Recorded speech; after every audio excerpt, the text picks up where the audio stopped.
আমরা সিয়ামের নিয়ত কিভাবে করব? ভালো করে মনে রাখবেন, নিয়ত অর্থ হচ্ছে সংকল্প করা। নিয়ত মানে হচ্ছে সংকল্প করা। হজ্জের তালবিয়া ব্যতীত পৃথিবীতে যত ইবাদত বলেন, সিয়াম, সালাত, যত ইবাদত বলেন, কোন ইবাদতের ক্ষেত্রে আরবিতে অথবা অন্য কোনো ভাষায় দোয়া মুখস্থ করে অথবা মুখে উচ্চারণ করা, মুখে নিয়ত করার নামই হচ্ছে বিদআত। নিয়ত মানে হচ্ছে হৃদয়ে সংকল্পবদ্ধ হওয়া, অন্তরে সংকল্প করা, মনে মনে বলা আমি সিয়াম রাখলাম, বাস এটাই হচ্ছে নিয়ত। মুখে নিয়ত করতে হবে, আরবি ভাষায় বা অন্য কোনো ভাষার নাম বিদআত। তাই আমরা প্রত্যেকেই মনে মনে নিয়ত করব যে আজকে আমি সাহারি খাইলাম, এখন আমি রোজা রাখলাম, বাস হয়ে গিয়েছি। আর মুখে বলতে হবে না, মুখে আরবিতেও মুখস্থ করার প্রয়োজন নেই, অন্য কোনো ভাষাতেও বলার প্রয়োজন নেই। রমজান সংক্রান্ত গুরুত্বপূর্ণ মাসআলা সেটি হচ্ছে কাফফারা, কাজা, ফিদিয়া, কখন কোনটা দিবেন এইটা নিয়ে আমাদের সমাজে একটা বিভ্রান্তির মধ্যে মানুষ পড়ে যায়। কখন কোনটা দিব আগে ভালো করে বুঝতে হবে। কাফফারা কি জিনিস, ফিদিয়া কি জিনিস, কাজা কি জিনিস, ভালো করে মনে রাখবেন।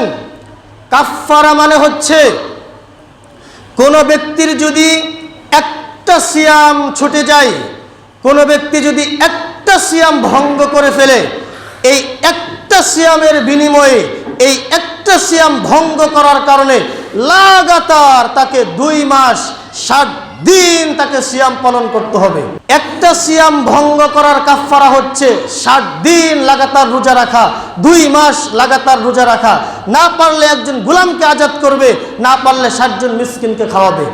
কোন মুসলমান যদি সিয়াম পালন করা অবস্থায় তার স্ত্রীর সাথে মিলনে লিপ্ত হয়ে যায়, তাহলে তার জন্য কাফফারা হচ্ছে লাগাতার 60 দিন তাকে সিয়াম পালন করতে হবে, লাগাতার 2 মাস সিয়াম পালন করতে হবে।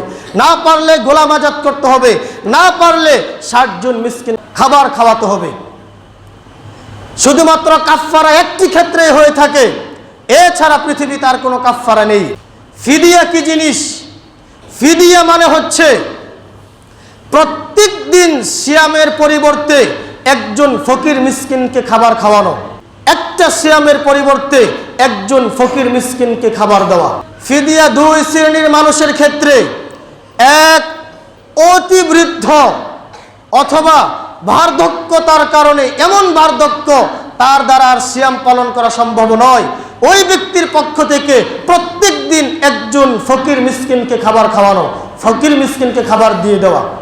2 চিরস্থায়ী রোগী, তার সুস্থ হওয়ার কোনো আশা নেই, চিরস্থায়ী রোগী, ওই চিরস্থায়ী রোগীর পক্ষ থেকে একজন ফকির মিসকিনকে খাবার দেওয়া, প্রত্যেক দিনের জন্য একজন ফকির মিসকিনকে খাবার খাওয়ানো।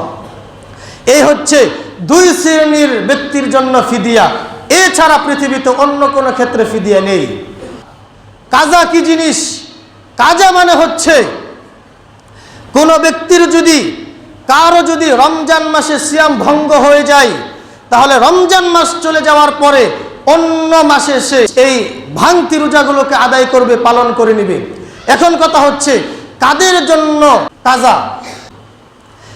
এক, ঋতুবতী মহিলা, হায়েজা মহিলা।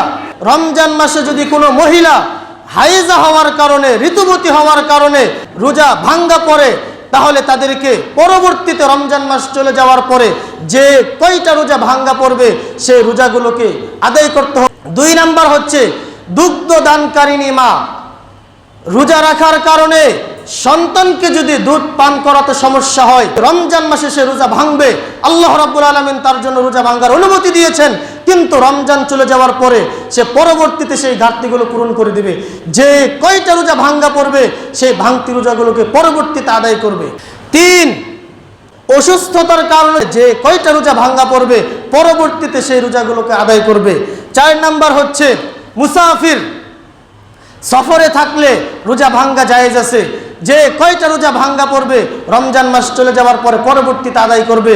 5 নাম্বার হচ্ছে সন্তান পেটে ধারণ করার কারণে রমজান মাসে যদি রোজা রাখলে সমস্যা হয় সন্তানের, তাহলে সে রমজান মাসে রোজা ভাঙবে, পরবর্তীতে রমজান চলে যাওয়ার পরে সে বাকি রোজাগুলো, ভাঙতি রোজাগুলোকে তুলে দিবে, আদায় করবে। এছাড়া কারো জন্য রমজান মাসে রোজা ভাঙার অনুমতি নেই।